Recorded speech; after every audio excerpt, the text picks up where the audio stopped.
She asked for the mic like it belonged with the centerpieces.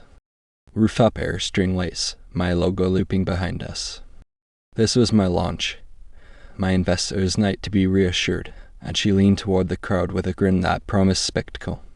5 days of open clarity, she announced.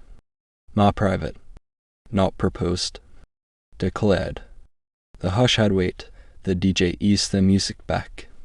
I set my glass on the ledge and checked my breathing the way I check a balance sheet, slow, accurate. Her hourglass pendant smoke glass drop on a thin chain caught a light and seemed to stall its own sound. She said new experiences, total honesty, no drama, and tilted the mic like a host wrapping a game show. A designer near the bar mouthed wow. An intern lifted a phone too fast and lowered it, unsure. She didn't look at me at first, she looked for angles. When her eyes finally met mine, they carried the charge of a surprise she assumed I'd admire. I raised one finger, give me a second, and took the mic back with a smile built for press photos. 2 minutes and we'll return to the demo, I said, level. Applause resumed its scheduled shape. I finished the segment beside the stool where she'd parked the mic close enough to know it still held a little of her warmth. She hovered with her event friends, the ones who materialize when balconies and cameras align, filming over her shoulder so the skyline, my slides, and her cheekbone shared a frame. Every few beats her thumb tapped the pendant, turning it. She treats time like something a wrist can negotiate. Yes, congratulated me and studied my face for cracks. I gave them the version that photographs well, calm, informed, slightly amused by chaos. My voice held like a beam under load. She managed the room with nods and half smiles, harvesting validation the way some people collect enamel pins. When a founder asked if her idea was part of our culture, she laughed and said, "He's adapted." After the cue and ascent, she offered a ginger ale and leaned her hip into a table as if planting a flag. "You're quiet," she said, pitched for intimacy, but loud enough to be overheard. I held the glass, didn't drink. "I'm collecting data," I told her. The pendant tapped the mic stand and made a tiny click. "It's just 5 days," she said. Softer now, volume traded for sincerity. Rules, transparency, growth. The words behaved like they were good for you. A board member interrupted with a question about runway, and I answered in numbers that gave no oxygen to rumor. Over his shoulder I watched her twist the pendant again. The sand didn't hurry. Gravity is terrible at improv. We posed by the logo wall. In the first preview, the pendant drifted into my frame like an almond near my tie. I adjusted half an inch, she clocked it. "You're not angry?" she asked while guests drifted toward elevators, voices thinning into the city. "I'm listening," I said. True. Not to the pitch I understood that already, but to the new distance the room had drawn around us. At the rail, traffic stitched itself into red lines. She traced her cup's rim, smoothing an edge that wasn't jagged. 5 days, she repeated, as if saying it gently shrank its footprint. I nodded once, not permission, not protest, just a timestamp. The skyline kept its appointment with itself. If she wanted the dopamine of applause, I could offer something cleaner, silence she'd have to fill without a spotlight. The morning after the rooftop, her calendar shifted like a spreadsheet touched by too many hands. Locks labeled coworking slid past midnight. I knew 6:00 a.m. Yoga appeared across town from our usual studio. The invites turned private gray padlocks where titles used to be. I watched the pattern, not the words. She framed it as wellness. "I've been neglecting myself," she said, lacing a sneaker with the focus of someone late on purpose. She centered the hourglass pendant and spun it before the door closed. The click echoed the mic from last night. At noon, a boomerang arrived from a rideshare mirror, pendant flipping sun up, sun down. No caption. The timestamp overlapped a vendor call I took alone. I told the vendor we were on track. Back home, she air-kissed my cheek and asked for my work laptop to finish a deck. Her personal machine sat buried under lookbooks and a bowl of safety pins. 10 minutes, she said, already sliding my bag toward her. I enforce strict policies at work and looser ones at home. I let her. and watched the fan wind up and her fingers find a practice pace. Tabs multiplied. Our cloud portal. A stock template site. Ops. Then a private window. She narrated the harmless parts, resizing, exporting, boring while the hourglass ticked against the aluminum edge, leaving a faint mark. Her work came in bursts with pauses that read like she was waiting for someone else's reply. Her phone buzzed. She took the call in the hallway. The screen didn't sleep. The cursor hovered over a permission toggle. Single sign-on still held my credentials, and a friendly box invited me thus to sync messages and more for seamless continuity. I didn't touch the keys. I watched the box blink and slide under a calendar with colors that weren't hers. She returned later, closed the lid with 2 fingers, and squeezed my shoulder. "You're a lifesaver," she said. The routine set like quick concrete. Early alarms, later returns, outfits that changed tone. She forgot the pendant twice and turned back both times, as if it truly were a badge. I asked how yoga was. She smiled like I'd asked about weather in a city I'd never visit. "Invigorating," she said, flattening the glass against her collarbone. Work noticed the drift. "All good," my analyst pinged after seeing my calendar go opaque in blocks I never guard. I typed a thumbs up and wrote boundaries on a sticky I kept under my desk. Launch season had me auditing access and devices. Now I added her timetable. Not evidence. Just momentum. On the 3rd evening, she swung by my office to grab the charger she left. She lifted my laptop by mistake too easily, then laughed and set it down. "Habit," she said, eyes on the elevator. The pendant tapped the hinge and chimed that small, satisfied note. I checked for a new scratch and found one. That night I reviewed my systems, passwords, sessions, the admin panel most people forget. A log showed her fresh token from the same browser she'd used. Maybe it was nothing auto-refresh, background handshake. Maybe it was a door closing slowly. I noted the time, the IP, the model number of the laptop. The next morning, her calendar added a standing coworking with location hidden. My own showed gaps I never schedule. I didn't name any of it out loud. I watched the sand in that pendant flash in new photos, and I watched my single sign-on stay warm long after she handed the machine back. The story didn't speak yet. The shape of it did. "We met for coffee because her friend suggested it to get you out of the house," she typed, then muted the thread. The cafe had high tables and narrow stools. She arrived early, parked a tote on the chair beside her, and ordered something tall with too much ice. When I walked in, her smile turned up a notch. Her hourglass pendant lay coiled beside her phone, smoke glass catching a cone of light. She pressed a spoon into the ice until it cracked and, without warming up, chirped, "So day 0 is spicy, ha." The word sank. She saw it sink, eyes flicking to mine, and pivoted. "I mean the launch the rooftop was a wow." I let Ed do the editing. The spoon pinged, the pendant faint fell. She changed subjects and kept glancing at the door. I said little. She slid her phone toward me, the launch photo where my slide blurred behind us and the pendant flared near my tie. "You look serious," she said. "Focus," I said, and returned the phone. Searching for a reset, she stirred the drink. "She's very adventurous," she tried.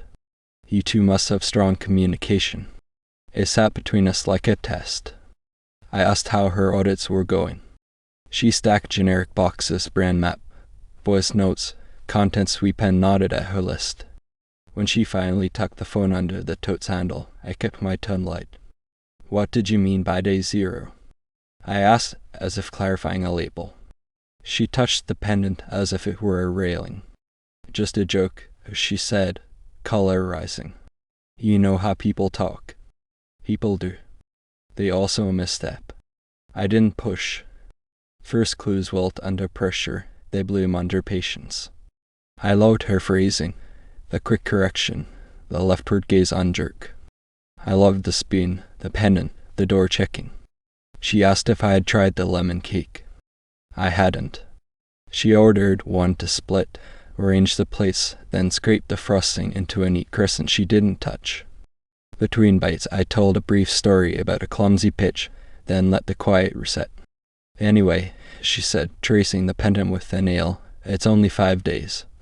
She wanted me to recast it as growth so she could rehearse concern. I let the sentence stand. What time does yoga end? I asked casual. She answered too fast an exact minute, then corrected to around a number. It depends on stretching, she added. Our mutual friend mentioned a calendar, I said, testing tempo. She lifted the pendant and let it dangle. The sand gathered a hill, then slid. You two talk a lot, she replied with a smile that used only her eyes. The chain tapped her rein, a metronome offbeat. The bill arrived. She claimed it, then nudged it toward me with a practiced shrug. My card's being weird, she said. The phone under the tote buzzed. Her hand flashed to silence, too quick for a casual caller. Spam, she labeled, already looking past it. At the door she hugged me with one arm, chin tilted so the pendant wouldn't mark my shirt. Tell her I said hi, she added, as if exiting a stage scene. I told her I would. Outside, I typed A0 into my notes and tagged it the way I tag risk, low proof, high signal. Could be misheard. Could be nothing. Could be a blueprint. Walking home, I replayed the timeline, rooftop declaration, hidden calendar blocks, laptop's friendly invitation, now her friend moving words around like furniture. None of it closed the loop. All of it shaped it. That's how you stay steady while the table slides and everyone insists it hasn't. I filed the moment and kept watching. It arrived like a calendar reminder I hadn't set. Near midnight, while I was reconciling invoices, my work laptop pinged, and a tidy progress bar slid across the bottom of the screen, syncing messages for continuity. The friendly window carried my company logo because single sign-on blesses everything with the same smile. I hadn't clicked anything. She had, earlier, and my credentials were still warm. A folder bloomed on the desktop like gray, innocuous. Inside, backups by date, a database file, thumbnails, and a text export helpfully titled Conversation Guidelines. I didn't go digging so much as the tide delivered it onto my feet. The first text preview stacked rules like a teen charter, trial, and no rings, and no photos, mutual check-ins, and no nights, at elite location. No explicit lines, no heat, just parameters like lanes on a highway. I scrolled one step farther and saw timestamps that overlapped her coworking, her yoga, her private calendar blocks that had turned into padlocks overnight. I opened a thread labeled Day 1HH. There were maps with blue dots near the coworking hub, a jerk about switching phones to keep it clean, and a selfie taken in a mirror where the smoke glass hourglass pendant flashed center frame, catching the light like a tiny lantern. Her face was half out of frame, the kind of casual that takes 3 tries. No rings, she typed, then a winking emoji someone else answered with the same. My stomach didn't drop, it aligned. Pieces clicked where I'd kept them floating on purpose. The auto-export did what people rarely do, it dated everything. Thread titles I wouldn't invent, trail check-in, ground rules, it called me on video from Uber stacked beside short messages that read like bulleted status reports. No racy talk, no melodrama, just the choreography I'd felt in the room turned into calendar ink. A pinned note said keep names out, followed by a list of initials I recognized from her orbit and some I didn't.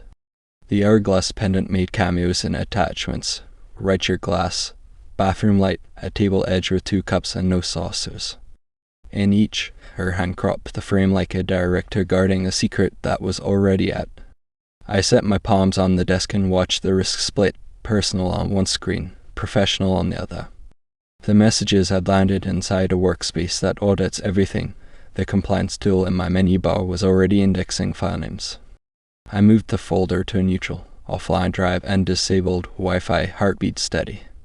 Then I took a breath and reopened the export, this time as a record, not a wound. Transparency or nothing. Someone had typed, a voice I couldn't place. She answered, 5 days is about honesty.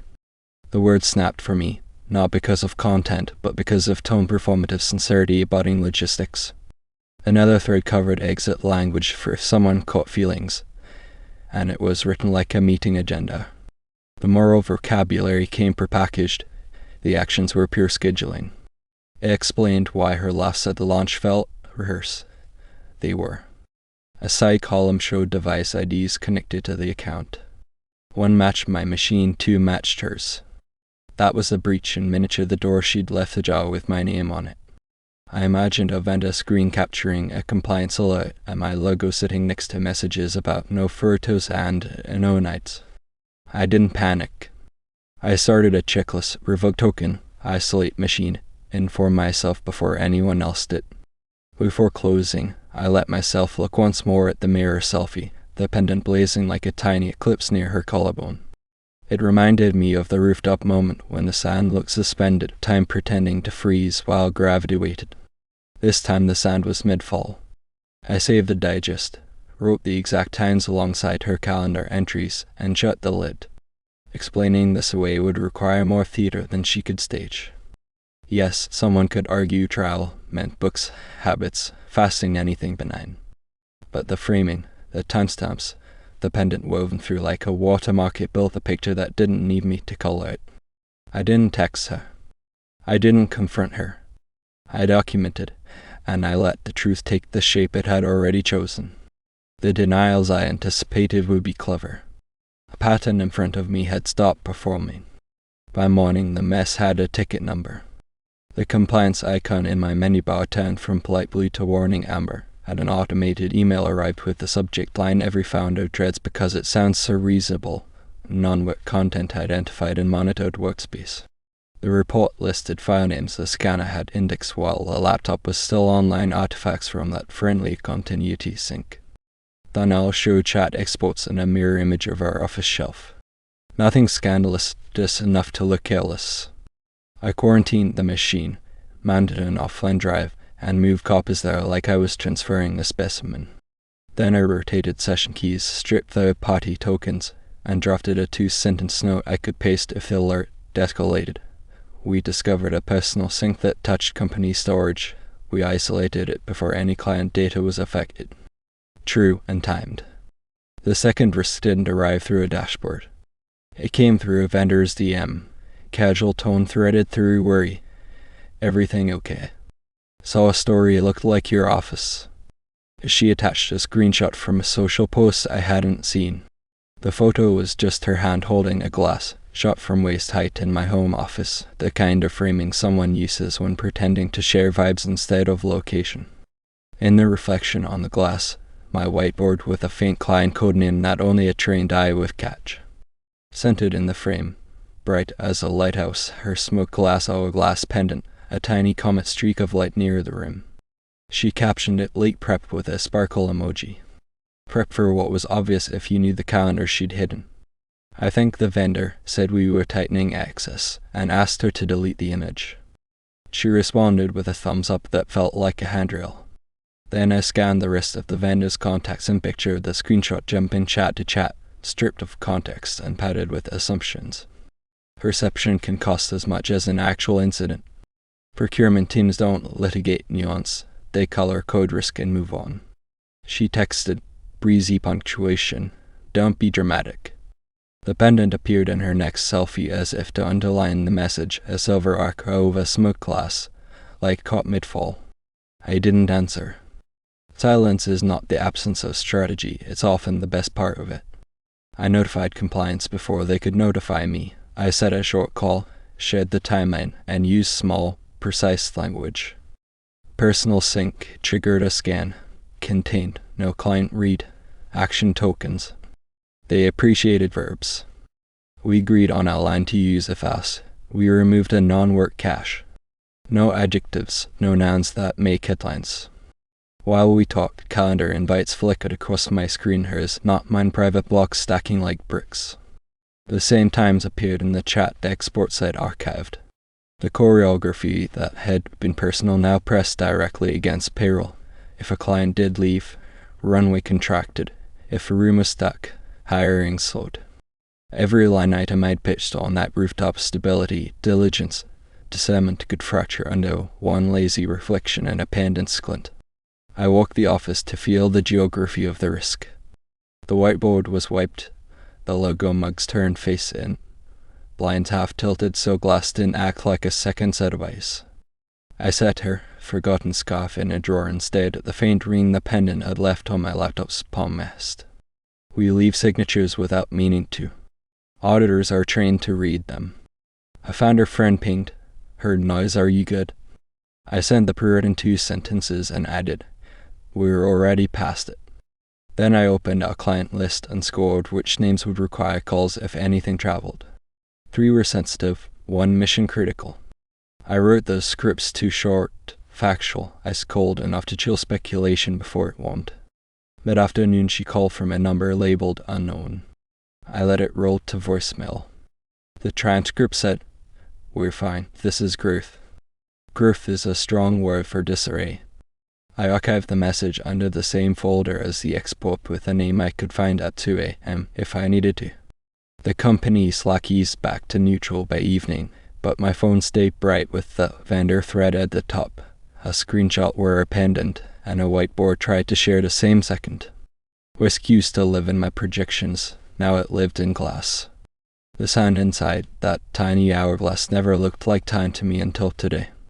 Now it looked like money moving grain by grain, silent, irreversible unless I put my hand over the opening and closed it. I did. Everything else could wait its turn. The day didn't announce itself as decisive.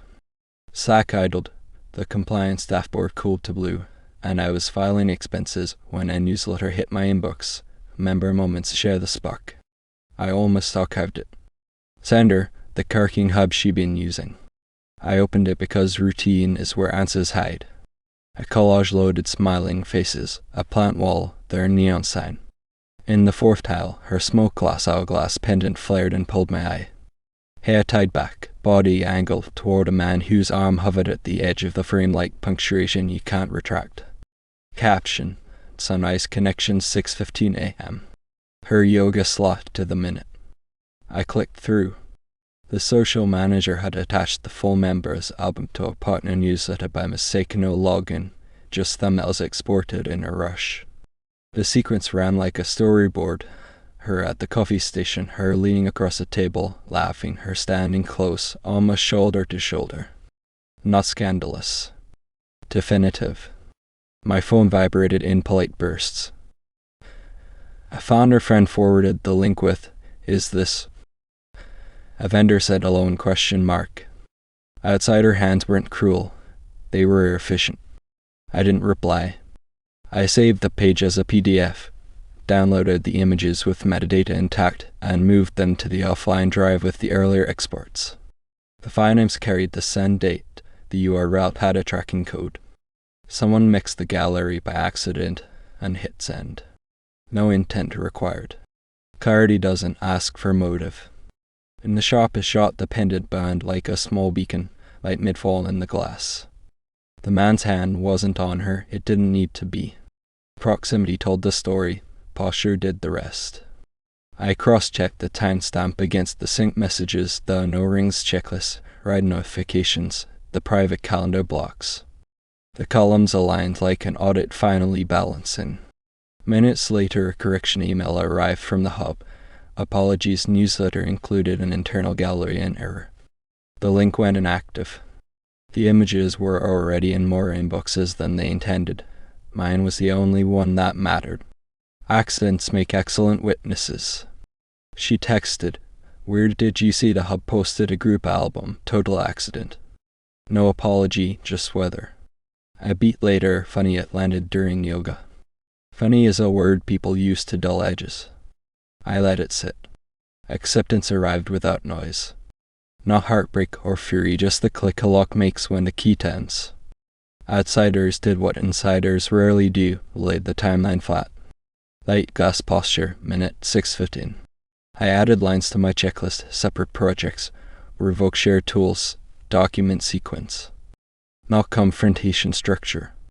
I pulled out tiny joined invoices into my account and booked a quiet desk for morning. 2 notes drafted. 1 to compliance confirming containment, 1 to the vendor who had asked carefully. Another ping, a partner from the rooftop reacted to the same album.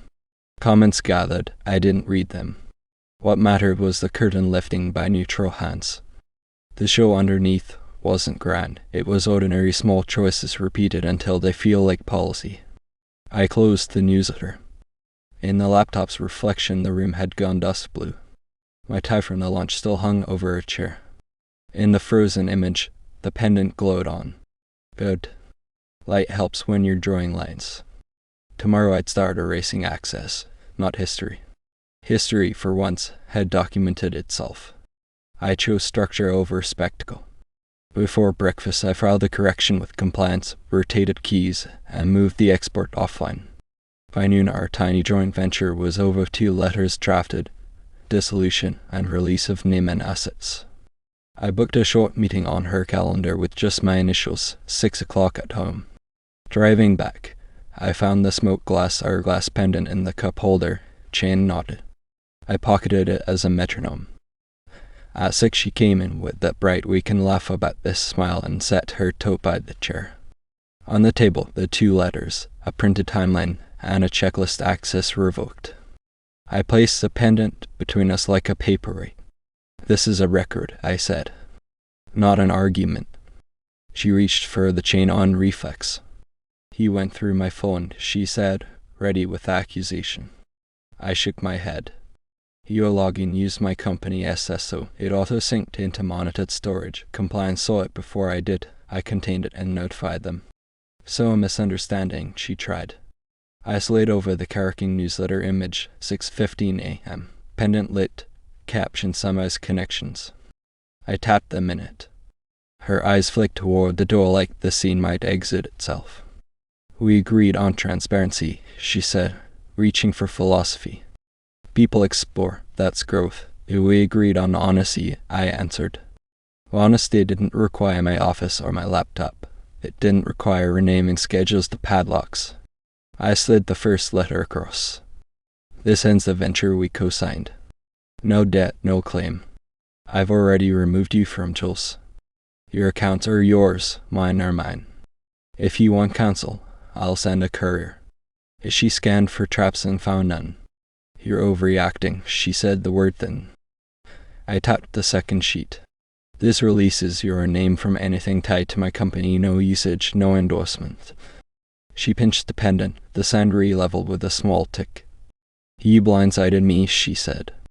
"A day one and your day one didn't end at noon," I said, and set a thin stack of timestamps by her elbow. The auto-sync, the private blocks, the newsletter cache, the vendor screenshot with my whiteboard in a glass. "This keeps my team out, that's the line."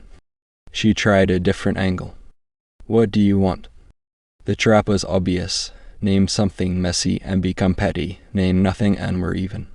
"Receipt," I said, pointing to the signature lines. "After you sign, I'll email PDF and a courier will bring hard copies." Her pen hovered. "We can fix this," she tried, softer, more calculation than remorse. I let the words fall and stay there. She signed the first page, then the second. I slid the copies into a plain folder. Control had changed rooms quietly. She held the pendant like a lifeline. "You're being cruel," she said, but her eyes kept drifting to access revoked, shared email, calendar, payment apps, the spare fob to my office drawer. "Cruel would be surprise," I said. "This is notice." I stood and gathered the papers with movements that left no drama to grab. "Keys can stay tonight. Codes change at midnight." She started to object, then stopped when she realized I'd said it without heat. At the door she searched for a last pivot. "So that's it? You're just done?" I offered the folder. "This is it for today," I said. "Tomorrow is logistics." In the window we were 2 reflections and a pendant on the table, the room cleared of everything except facts. When the latch clicked, a house exhaled. The house didn't argue, it adjusted. The codes changed at midnight, and in the morning the spare fob on her keying blinked red against the reader like a polite no. I heard it from the kitchen, a muted chirp followed by silence. She stood there longer than the technology required, as if time might negotiate for her. I set a mug on the counter and let the quiet be the only policy. Logistics finished themselves in checkmarks. Shared folders became mine again. Residual tokens expired. and her name came off landing pages where it had been pasted. I didn't post a statement. I didn't ask anyone to take sides. Vacuum works without stitching, stories collapse. The circle thinned on its own. The friend who chirped a daisy or tried for brunch and sent 3 hearts when I didn't bite. The coworking hub issued another apology, this time directly, promising to audit their newsletter process. Mutuals messaged careful weather wild week, thinking of you both, and I answered with 7 words that ended conversations. We separated projects. Everyone is fine at work. Our trial partner evaporated the way people do when an album vanishes and a calendar stops cooperating. I know because the posts that followed took on a solo brightness, styled plates, long shadows, captions about focus. The pendant disappeared from photos, then reappeared in a bathroom mirror, tucked under a sweater like a habit she couldn't quit. She leaned into self-portraits with room enough for 2 and left them empty. The invitation slowed. A gala took her off a table she'd assumed, citing a headcount squeeze. A podcast she'd already recorded never aired. She texted, "This city is small.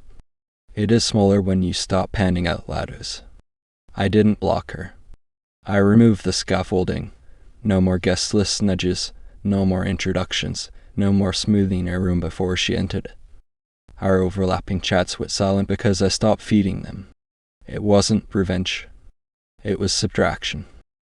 I boxed her chargers, scarves, and the blazer she'd claimed for her launch energy. At the bottom of the drawer sat the smoked glass hourglass pendant, the chain unknotting itself with a gentle pull. I placed it in a padded mailer, printed a label with no return name, and handed it to the post office counter. The clerk weighed it, tapped a key, and slid it into a bin. No note. Objects don't need narration to know where they belong. She called that evening 2 rings, then a hang-up, and followed with a message, "We can fix this." Fix implies a shared lever. The only lever left was mine. I wasn't pulling it. I stayed on my side of the silence and let her words find no purchase. Days layered. The team hit a milestone. The vendor who'd asked carefully renewed. I filed the lost document for my venture into her folder named completed and felt nothing theatrical, only the relief of correct labeling. In the periphery, her circle kept contracting. She posted at dinner with my day ones, 3 chairs visible, 2-fold. Comments were kind and sparse. A week after the envelope, a photo landed in my email, the pendant on her doormat, the light catching the smoke glass like a final blink. I archived it. No confetti, no ceremony. She wanted 5 days of freedom. She has all the rooms she asked for, and none of the audience. I'm not the one closing doors. I just stopped holding them open.